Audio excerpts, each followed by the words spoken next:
romettes, yes, I have a wand in my pocket, and I'm happy to see you. This is a special Video Geek download coming to you from Silver Snail Comics in downtown Toronto, Canada. We're doing a special, I'm calling it the Voltron of February holidays party. We're doing a pre-Valentine's Day, Lunar New Year, Purim party. That's why I'm dressed up, because Purim is like the Jewish Halloween, where we tell the story of a woman saving her people, which is kind of rare in monotheistic religions. What touched my bum? Anyway, and then we have Lunar New Year, which is, we're going into the year of the snake, which is why I'm wearing my Slytherin robes. It makes sense. It all makes sense now. It's very meta. And so what I'm here to talk to you about is kind of on the lines of romance and comic book romance, because something happened this week that kind of made me, well, it made me pissed off, and I'll admit it. And maybe I shouldn't be too pissed off, because this stuff that I'm about to talk about, I know it's not for me. And I know it's not, I'm just adjusting my mic pack, don't mind me. But, excuse me. I'm just gonna put it in my pocket. So we're just gonna edit that out. That's the magic of video. Oh, we're not gonna edit it out. I just look stupid. Okay, turn around and travel back in time and erase the last 30 seconds. Okay, we're back. So, thank you. I am going to talk to you about something kind of romantic, but it kind of pisses me off. Because it was announced this week that the first sort of act of the Marvel bought by Disney thing is going to be some romance novels published by Hyperion featuring female Marvel characters. And I looked at this and went, huh? And the more I read about the angle they're taking with this, the more I went, no. This is why I don't read romance novels, and why I do read comics, and why I do play video games. Because romance novels encourage women to be neurotic. And this is not good for anybody. It's not good for women because we're miserable, and it's not good for men because they're constantly confused and blamed for everything. Hear me out. They talk about She-Hulk, who's this one Marvel character. She's really awesome, she's strong, and she's a lawyer. She happens to be green. But the write-up is something like, lawyer by day, superhero by night, trying to find the man of her dreams that doesn't mind a big green girlfriend. Doesn't mind? Mr. Right for She-Hulk is gonna think it's the greatest thing in the world that she's big and green. And what I can't stand in the Marvel Universe is there is the right type of woman, personified by people like Mary Jane and Jean Grey, and then the wrong type of woman who is more likely to sleep with you, also known as Emma Frost. And on paper, Emma Frost is much more interesting, but it's very clear in Marvel that she's the girl you don't have to call the next day. She's the girl you don't have to take seriously because she's the bad girl. But Mary Jane, she's the good girl. And this is going back because, yeah, it's the 1960s and they were borrowing from stuff before and they had those elements of romance and teen drama. But those books, those Marvel books, are not about Mary Jane. And that's significant when you actually look at how Mary Jane plays into Spider-Man. She is always there because of Spider-Man. You're seeing Mary Jane through Peter Parker. Don't make that dirty, or do when I'm not around.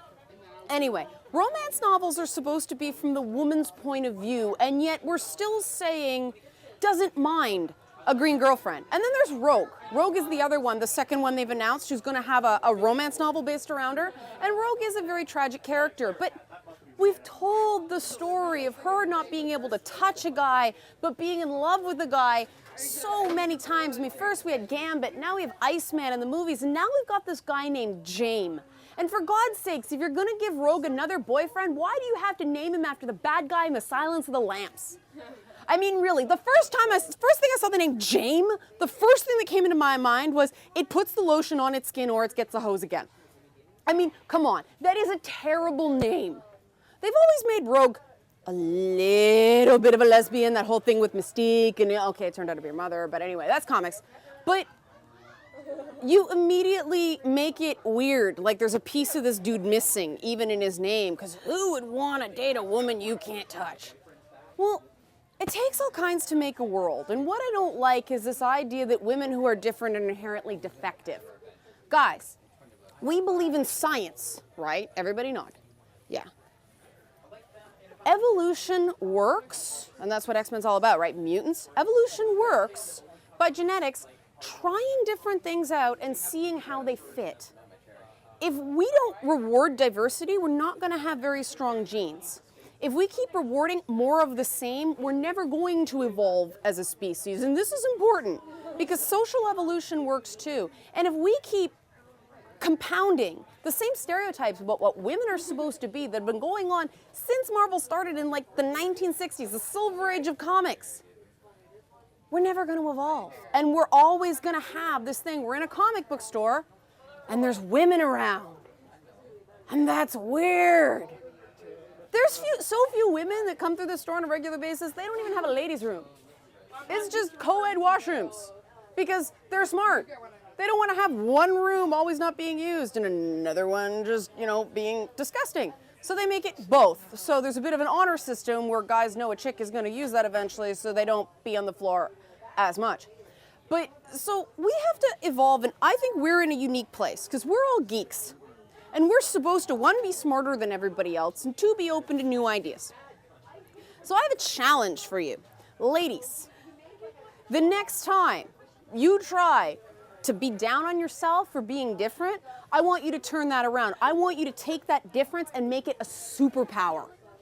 So being, She-Hulk's big and green, that's her superpower. That shouldn't be what makes her difficult to get a date, because, what makes male superheroes powerful? Super strength, super brains, whatever. These are all good. So if She-Hulk is super strong and can help people, there's going to be a guy out there who thinks that's really, really awesome. And that's true about our characteristics too. So don't turn that difference into a negative. Turn it into something positive that is uniquely you and makes you more lovable. Because you know what? Nobody loves a cardboard cutout. And guys, I know you talk nonsense most of the time. I know, because I talk like you and I talk nonsense most of the time. But just be really, really, really careful when you're chatting it up with your buddies, what comes out of your mouth. Because you may be completely full of it.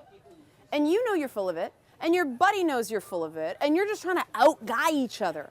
But that woman you don't know can hear you the next aisle over in the comic book store or the bookstore. She's taking that nonsense you're spewing to each other that you see as sort of a form of testosterone-laden satire, and she's taking it to heart and thinking it's real. And we all know it's not real. We all know you have a much wider stance on what you find attractive in women than what you admit in public when you're trying to out-guy each other. So just take that step and be more of an individual yourself. Because you know what?